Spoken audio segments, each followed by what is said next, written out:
Last month, that warm spot beside your feet was still there, but tonight it's cold, while your dog sleeps on the hard floor by the door.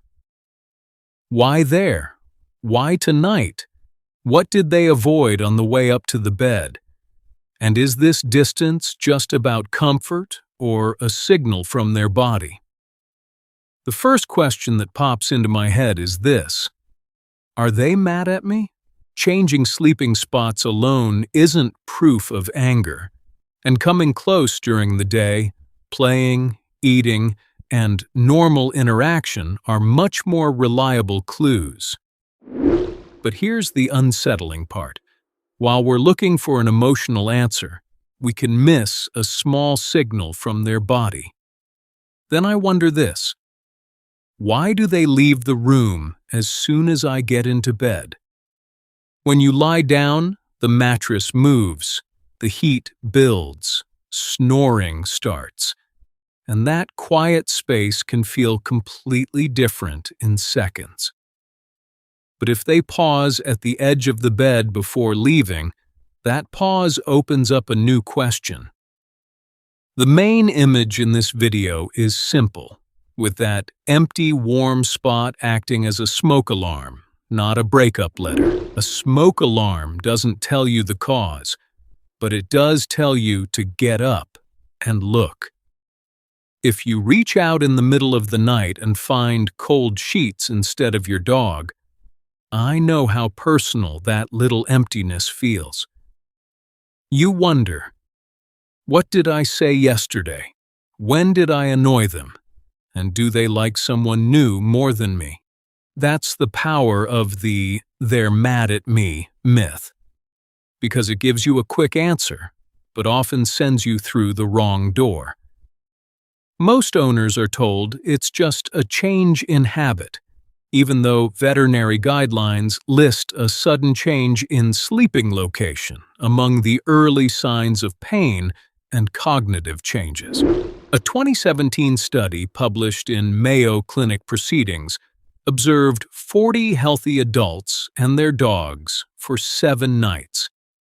The results showed that people could sleep well with a dog in the same room, but their sleep efficiency dropped slightly when the dog was on the bed. Sleep efficiency means how much of the time spent in bed was actual sleep. But this study can't personally explain why your dog moved. So we'll use research as a flashlight, not a judge's hammer. Think back to the old scene. Your dog would jump up, turn in 2 circles, then tuck their body behind your knees. Now they may be choosing cool tile, the hallway carpet, the couch, their own bed, or the doorway to another room. The destination is the first clue, but it isn't the whole answer, because the same floor can mean comfort or avoidance. I ask myself again, why are they sleeping on the floor instead of getting on the bed? A cool floor can soothe a warm body, and a firm, level surface may feel steadier than a soft mattress for some dogs. But if the change is sudden and comes with panting, restlessness, or constant repositioning, they just like the floor isn't enough of an answer. Now look at the room from your dog's height, because the same bedroom you see may feel completely new to their nose and paws.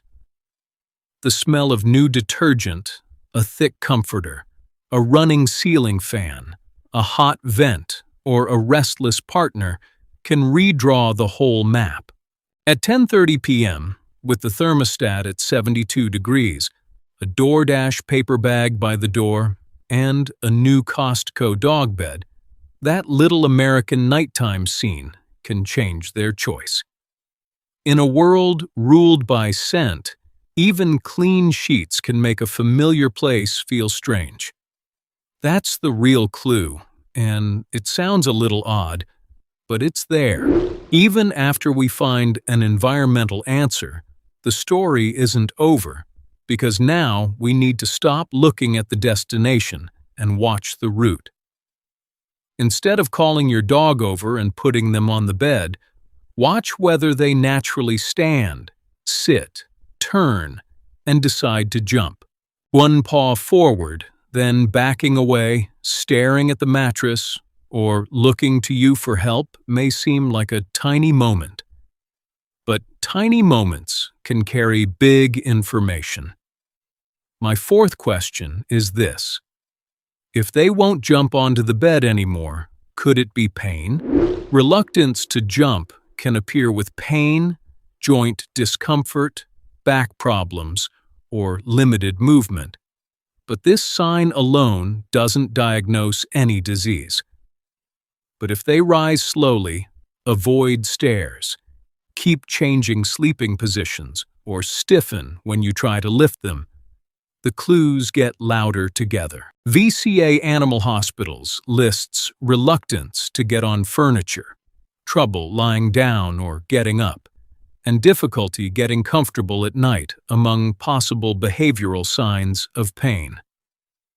PetMD's veterinary guidance says canine sleep problems may also be linked to pain, stress, intense itching, or age-related cognitive dysfunction. Cognitive dysfunction means the brain changes with age, which can cause nighttime confusion, pacing, or a different sleep rhythm. There's no need to scare yourself, but brushing it off with, "they're just getting old," isn't right either. If the sudden change comes with loss of appetite, vomiting, diarrhea, unusual panting, crying, weakness, confusion, or a major behavior change, talk to your vet. I honestly can't tell you how urgent any sign is without seeing your dog. At this point, it may feel like we have the answer. Check the room, watch the walk, and call the vet if needed.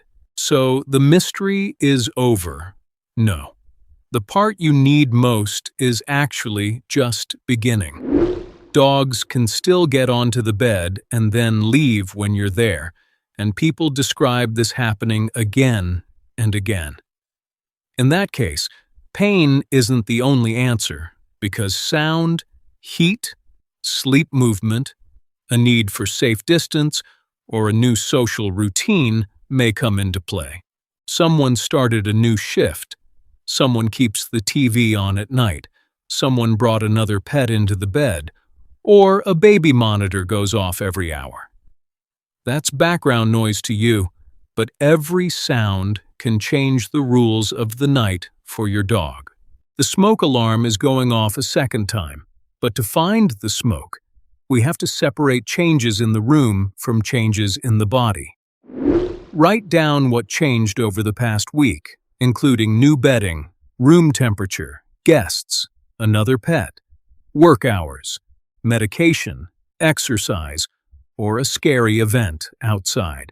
Then, see whether the new sleeping spot is farther from that change, or closer to a favorite person or a cool draft. You might say, "My dog is perfectly happy all day, so why should I worry this much about them sleeping somewhere else at night?" The people who say, "The dog picked their own spot, that's it, there's nothing else to check," are often the ones who waste the 2 weeks when the problem could have been caught easily. That's a fair objection, because sleeping somewhere else by choice can be completely normal for many dogs. But normal daytime behavior, while good news, doesn't fully rule out subtle pain or a specific discomfort that only shows up at night. That's the morally uncomfortable middle, because letting them be independent is right, while calling silent pain independence is wrong. So picking them up and forcing them back onto the bed is neither a test nor a solution. If they're in pain, force makes the discomfort worse, and if they just want a quiet spot, your pressure can make them dislike that place even more. Instead, place a non-slip step or ramp beside the bed. Put a supportive bed below, and watch which one they choose on their own. You can offer a reward, but don't use a spray bottle. scolding, or physical pulling to stop whining. Now, the fifth question comes up. Is it normal to suddenly sleep apart after 14 years? An older dog's preferences can change, but if a new sleep change comes with changes in mobility, hearing, vision, bathroom habits, or nighttime confusion, they need a veterinary check. But the most frustrating truth is that normal aging and the beginning of a treatable problem can look exactly the same from the outside.